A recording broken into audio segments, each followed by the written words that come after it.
Boa noite, queridos. Graça e paz.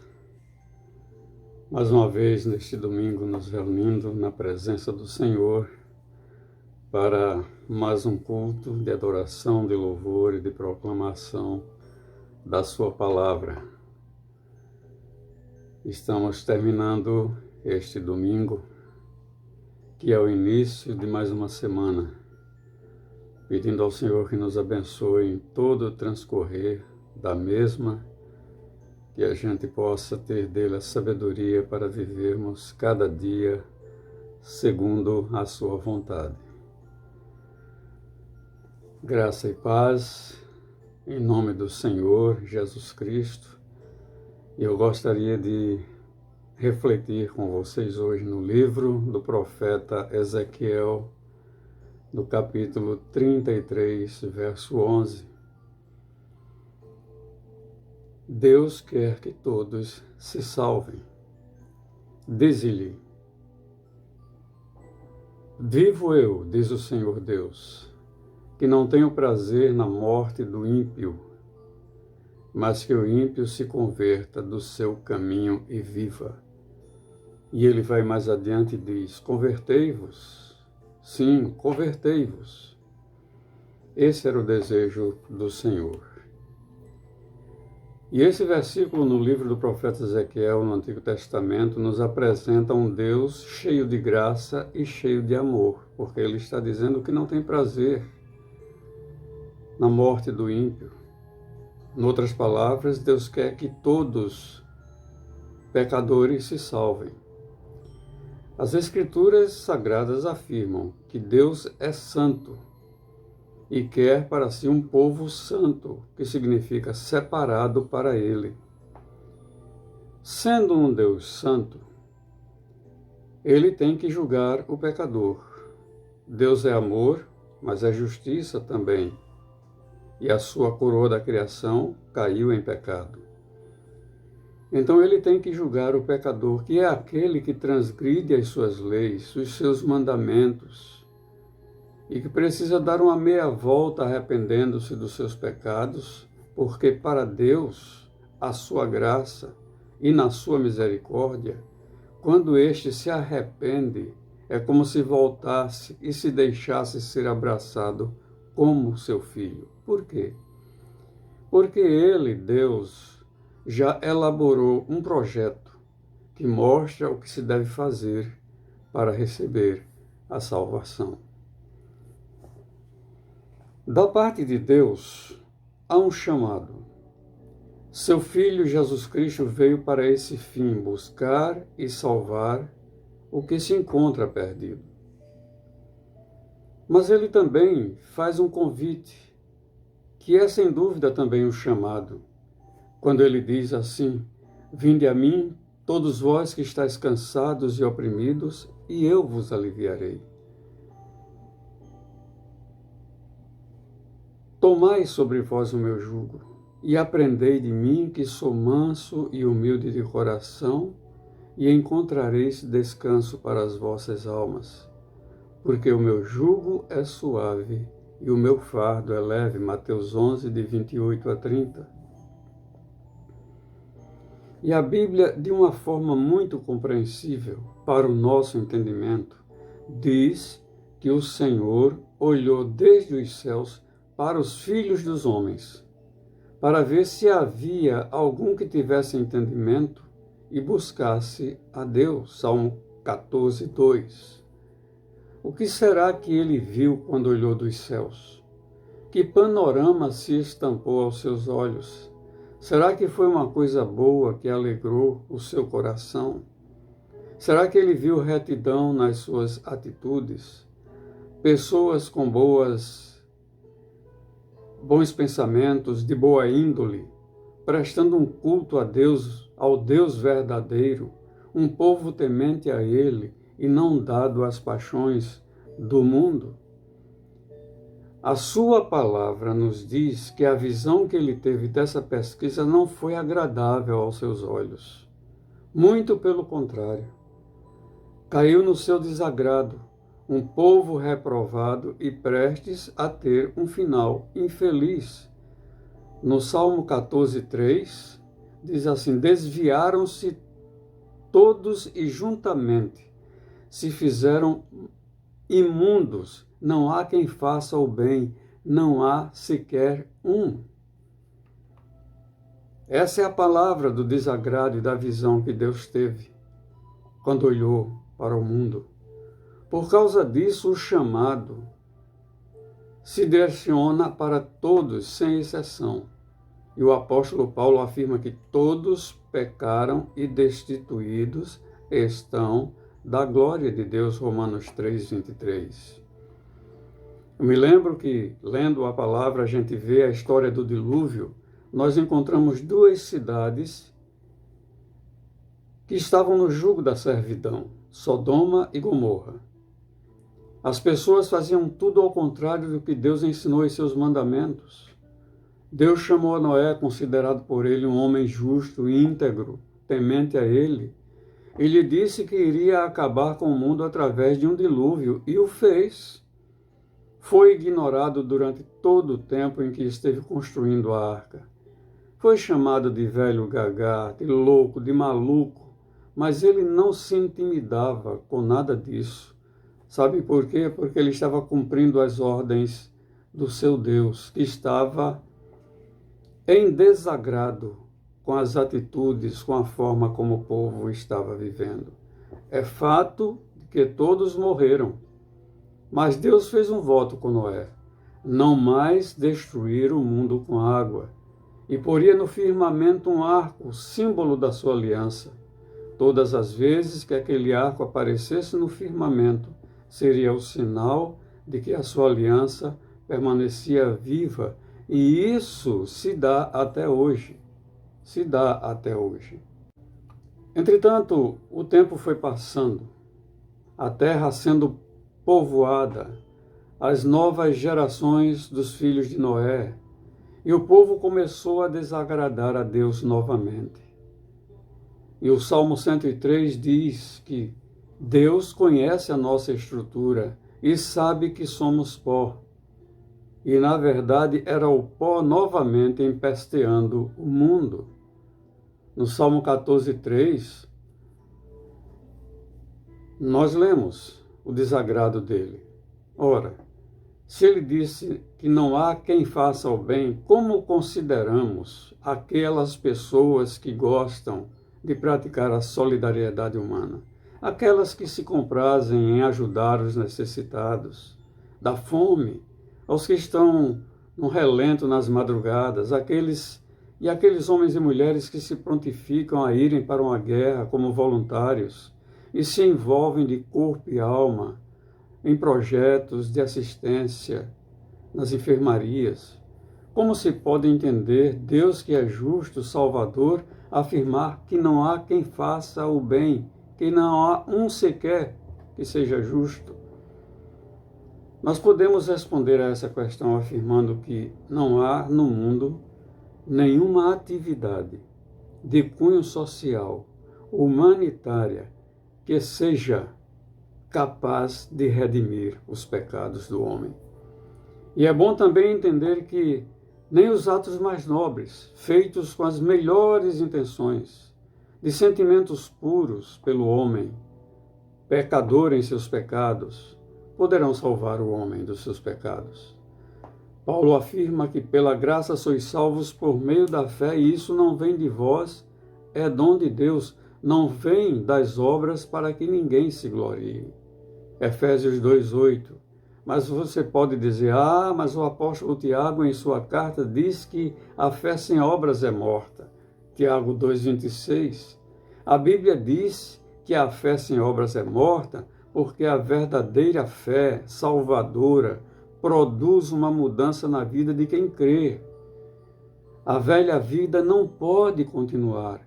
As obras realizadas devem sinalizar uma conversão genuína naquele que morreu na cruz do Calvário por nós, Jesus Cristo. Existe, na verdade, nós, os cristãos, sabemos isso pela palavra de Deus e cremos profundamente na palavra de Deus como uma palavra inerrante. O escritor aos Hebreus, no capítulo 4, verso 12, diz: a palavra é viva, a palavra de Deus é viva e eficaz, e mais cortante do que qualquer espada de dois gumes, e penetra até o ponto de dividir alma e espírito, juntas e medulas, e é apta para discernir os pensamentos e propósitos do coração, os lugares mais íntimos que o homem tenha, que ninguém pode chegar lá. Essa palavra que é viva e eficaz chega como uma espada de dois gumes, que sai penetrando entre juntas e medula e vai encontrar lugares necrosados que precisam ser curados pela sua palavra, pela palavra de Deus. O que eu quero dizer para você nesta noite, que tem se deixado enganar por mentirosos, enganadores, charlatões, que não pregam o evangelho da graça de Deus, mas que tentam massagear o seu ego, não lhe dizem que se existe o céu, existe também o inferno, e que o céu é o lugar que irão todos aqueles que se arrependem dos seus pecados, que é a morada de Deus, e os confessa que Jesus é o seu Salvador e o seu Senhor, e crê que Ele irá voltar um dia para buscar os remidos pelo seu sangue, que só existe um caminho verdadeiro, um caminho que conduz ao céu, um único caminho que conduz para a salvação, e ele passa obrigatoriamente pela cruz do Calvário. Esse caminho passa obrigatoriamente pela cruz do Calvário. Sim, ali na cruz estava um réu de morte. Seu nome, Jesus. Aquele lugar era meu e era seu. Foi preparado para mim e para você. A punição dos nossos pecados estava sobre os ombros de Jesus, o Filho de Deus, o Senhor Jesus. Mas ele estava ali porque se fez pecado por nós. Não se engane. Não se baseie nos falsos profetas. A Bíblia diz que o diabo se transforma em anjo de luz para enganar, e engana mesmo. E muitos vão para o inferno porque não deram crédito ao convite de Jesus. Ou seja, quem se volta para Deus e se converte ao seu amor na pessoa de Jesus Cristo e confessa os seus pecados, quem se converte do seu caminho de incredulidade, de idolatria, de rebeldia, e quem nega o seu eu, recebe a vida eterna. Satisfaz ao coração de Deus, que quer que todos os homens se salvem. E o dia é hoje, e o momento é agora. Quando Jesus falou: se alguém quiser vir após mim, negue-se a si mesmo, ou negue o seu eu, saia do seu troninho de reizinho e deixe que eu assuma esse trono. Negue-se a si mesmo, tome cada dia a sua cruz, a nova caminhada de vida, com novos propósitos, uma esperança diferente, uma razão da esperança em Jesus. Então venha e siga-me. Foi o que Jesus falou. E Deus não tem prazer na morte do ímpio. Antes, Ele quer que todos os homens se salvem. Ele dá essa oportunidade. Ele deu essa oportunidade desde o momento em que seu filho foi para a cruz para morrer por nós. Foi sepultado, ressuscitou ao terceiro dia e ele está vivo hoje. Ele foi para o céu preparar uma morada para nós. E disse: eu vou para preparar esse lugar, mas vou voltar um dia para levar vocês comigo. Mas isso não é para qualquer homem. É para aquele que o confessar diante dos homens, porque ele vai nos confessar diante do seu Pai, do nosso Pai que está nos céus.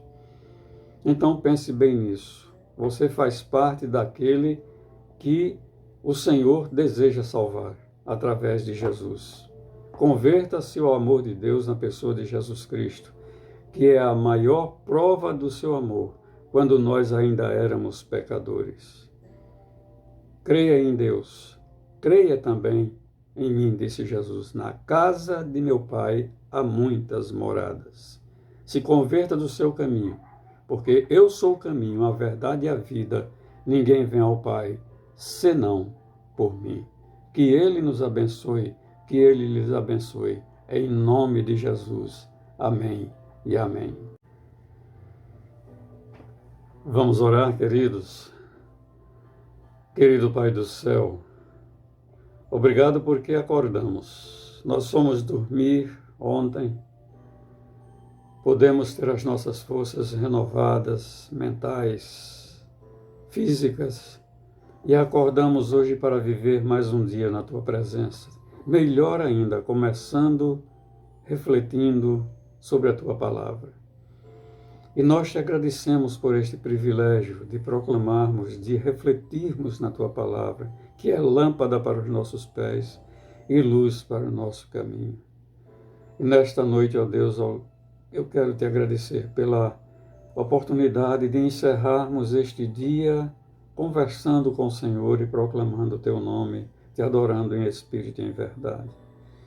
Abençoa todos que puderam partilhar deste momento na Tua presença, principalmente aqueles que ainda não tiveram um encontro com Jesus.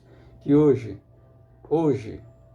seja o momento dessa entrega, desse encontro, que o Espírito Santo possa convencê-los do pecado, da justiça e do juízo.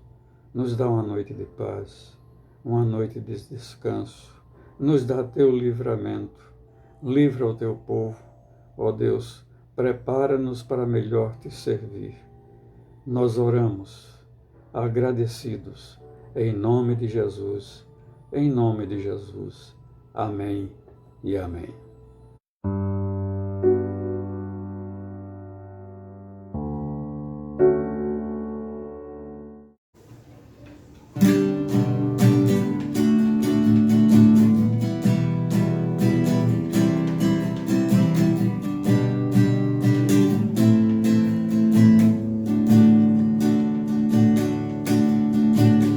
Vem o Senhor minha vida oferecer, como oferta de amor e sacrifício. Quero a minha vida a Te entregar, como oferta viva em Teu altar.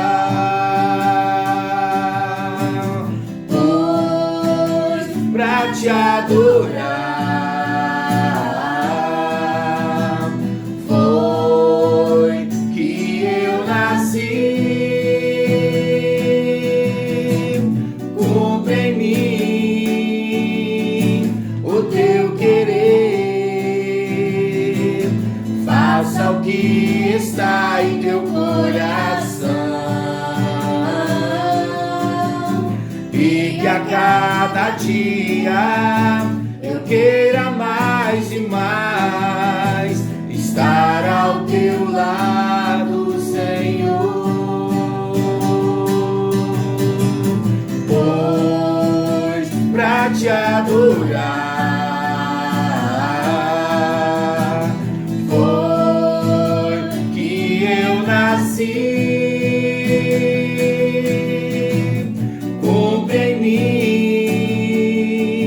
O Teu querer, faça o que está em Teu coração, e que a cada dia eu queira mais e mais estar ao Teu lado, estar ao Teu lado, estar ao Teu lado, Senhor.